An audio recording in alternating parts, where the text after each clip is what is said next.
Idiocracia em massa, o preço da morte da sabedoria. Vivemos tempos estranhos. Tempos em que a sabedoria, antes admirada, perdeu valor. A superficialidade é celebrada, a reflexão é esquecida. Informação é abundante, mas a compreensão se torna rara. Esse fenômeno pode ser chamado de idiocracia em massa, um sistema invisível em que a ignorância se espalha sorridente, quase como uma epidemia.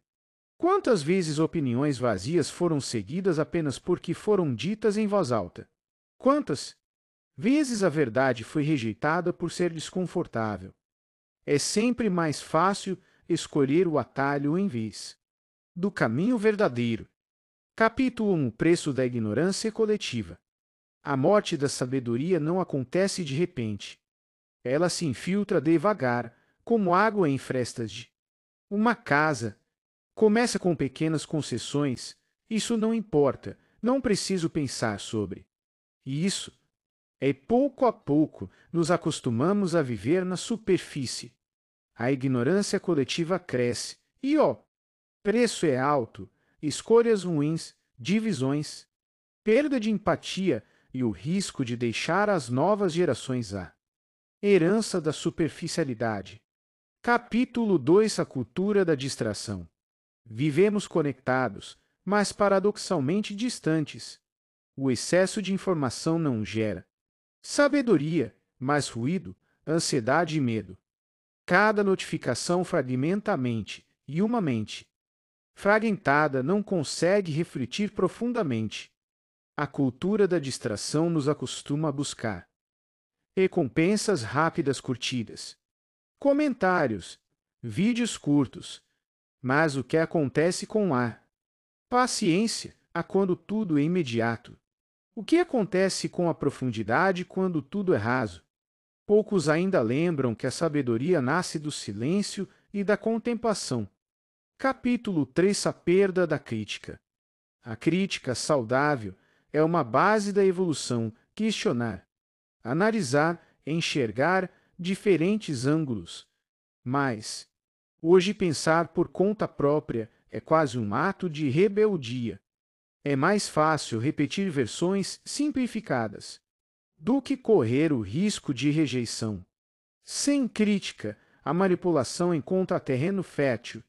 Ideias frágeis parecem sólidas, líderes rasos parecem profundos, e mentiras repetidas soam como verdades.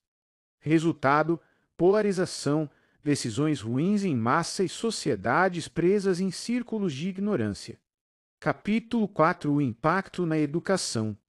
A educação, que deveria cultivar sabedoria, muitas vezes se limita a decorar. Ensina a repetir, não a refletir. Jovens passam anos na escola sem aprender a discernir o verdadeiro do falso. Curiosidade, que deveria ser chama viva, é apagada. Quando se mata a curiosidade, mata-se também a alma da sabedoria. Assim, formamos cidadãos que sabem muito sobre tudo, mas entendem pouco de si mesmos. Capítulo 5: Papel da tecnologia. A tecnologia prometia aproximar-nos da sabedoria, mas muitas vezes virou apenas reflexo das distrações. Algoritmos moldam o que vemos, pensamos e desejamos. Sem consciência, deixamos de usá-los como ferramentas e passamos a ser guiados por eles. O perigo não está só na tela, mas no hábito de confiar mais no que é mostrado do que no que é refletido, mais no que é fácil que no que é verdadeiro. Capítulo 6: A manipulação da informação. Quando a sabedoria morre, a manipulação vence. Narrativas repetidas 1000 vezes, vídeos virais apelos emocionais, mesmo vazios, modam multidões. Milhões acreditam, sem questionar, seguem, sem refletir. O mundo se move pelo popular, não pelo verdadeiro. Essa é a essência da idiocracia. Em massa, a vitória da quantidade sobre a qualidade. da emoção imediata sobre a razão duradoura. Capítulo 7. A responsabilidade individual. Mas nem tudo está perdido. A mudança não começa nos sistemas, começa em cada pessoa. Cada escolha de parar, refletir e aprender se torna um farol em meio à escuridão. Não é necessário mudar o mundo inteiro de uma vez, mas sim mudar a si mesmo, e isso já muda o entorno. Pergunte-se o que posso aprender hoje para ser mais consciente amanhã, que distrações posso abandonar para recuperar minha atenção, o que posso questionar sem medo, para não ser levado pela superficialidade.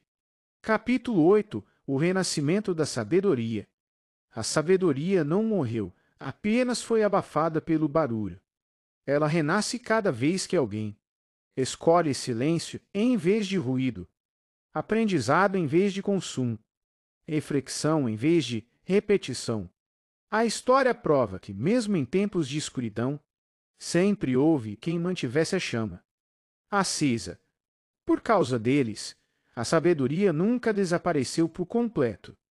Conclusão: o preço da morte da sabedoria é auto-erros, sofrimento, divisão, mas a busca pela sabedoria continua disponível a todos. A pergunta é simples, mas profunda: você vai se deixar levar pela idiocracia em massa ou vai se levantar como guardião da sabedoria? A decisão está em suas mãos. O futuro depende dela.